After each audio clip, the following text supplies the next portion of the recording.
Hello बच्चों, जैसा कि आप देख पा रहे होंगे, आज हम कक्षा 9वीं अर्धवार्षिक परीक्षा 2025-26 के गणित विषय के पेपर को हल करेंगे। आइए शुरू करते हैं। सबसे पहले प्रश्न में सही विकल्प चुनकर लिखने थे। पहला प्रश्न था प्रत्येक परिमेय संख्या है। प्रत्येक परिमेय संख्या एक वास्तविक संख्या है। इसका सही उत्तर जो है वास्तविक संख्या था। दूसरा प्रश्न देखते हैं। दूसरे प्रश्न में हमसे पूछा था इन्होंने बहुपद 2x² - x + 1 में x² का गुणांक जो है हमसे पूछा था उन्होंने। तो x² का गुणांक जो है 2 है। यहाँ पे आप देखेंगे x² का गुणांक आगे 2 लिखा हुआ है। तीसरे प्रश्न में रेखिक समीकरण y बराबर 3x + 5 का अपरिमित रूप से अनेक हल होगा। ध्यान रखें, जब भी x और y दो चर दिए जाएं तब इसका आंसर अपरिमित रूप से अनेक हल होगा। चौथे प्रश्न में आ जाते हैं। चौथे प्रश्न में पूछा था निम्नलिखित में से कौन सा समीकरण x - 2y का एक हल है। तो इसका सही उत्तर 7 था। जब आप इसमें x की जगह 4 और y की जगह 0 रखेंगे तो ये समीकरण संतुष्ट कर जाएगा। पांचवें प्रश्न में किसी चतुर्भुज के चारों अंतःकोणों का योग 360 डिग्री होता है। एक चतुर्भुज के कोण 3, 5, 9, 13 के अनुपात में है तो उसका सबसे छोटा कोण, तो ये सबसे छोटा कोण जो है 36 डिग्री आ जाएगा। जब आपने 3x, 5x, 9x और 13x मानेंगे, सबको जोड़ के 360 के बराबर रख देंगे तो x की वैल्यू 12 आ जाएगी। इस तरह 3x यानी सबसे छोटा कोण हमारा 3x है, तो इसका सही उत्तर 12×3 = 36 डिग्री आ जाएगा। चलिए अब हम जो है दूसरे प्रश्न यानी रिक्त स्थान को हल करते हैं। रिक्त स्थान में हमसे इस तरह से 6 प्रश्न पूछे गए थे। पहले प्रश्न को अगर हम ध्यान से देखें, दो चरों वाले प्रत्येक रेखिक समीकरण का आलेख एक सरल रेखा होता है। यदि दो वृत्त बराबर हैं तो उनकी त्रिज्याएं भी कैसी होती हैं? बराबर होती हैं। यदि दो रेखाएं परस्पर प्रतिच्छेद करें तो शीर्षाभिमुख कोण बराबर होते हैं। किसी त्रिभुज में समान भुजाओं के सम्मुख कोण भी कैसे होते हैं? समान होते हैं। x + y, x - y का जो सूत्र है वो होता है x² - y²।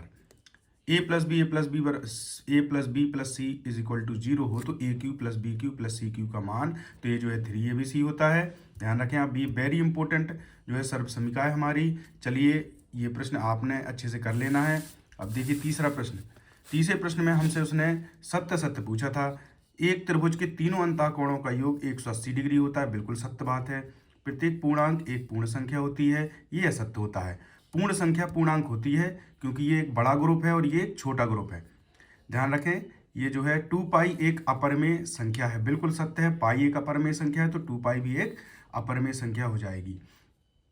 एक बिंदु से होकर केवल एक ही रेखा खींची जा सकती है।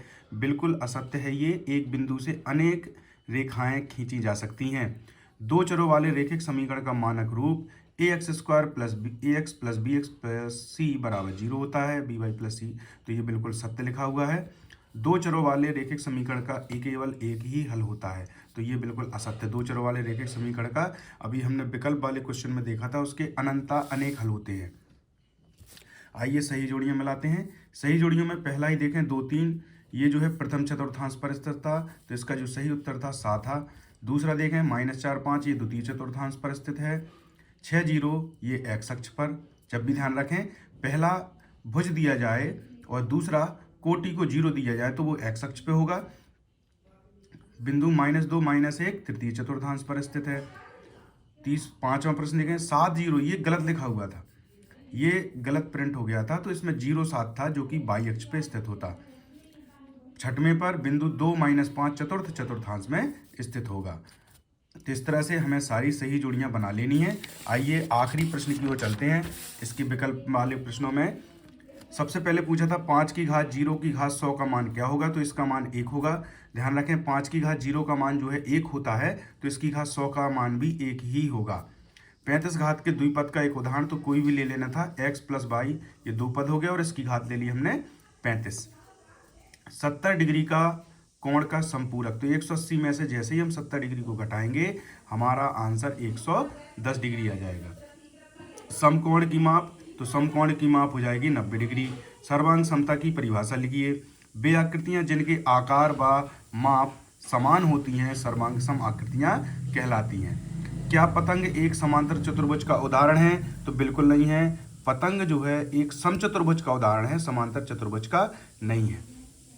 आगे आप देखें, ये प्रश्न जो है हमें दिए गए थे। अगर आप चाहते हैं कि इस प्रश्न का पूर्ण हल आप अगर को चाहिए आप सभी को, तो नीचे जो है कमेंट बॉक्स में कमेंट करें, तो आपको आगे का प्रश्न पत्र का हल भी मिल जाएगा। Thank you.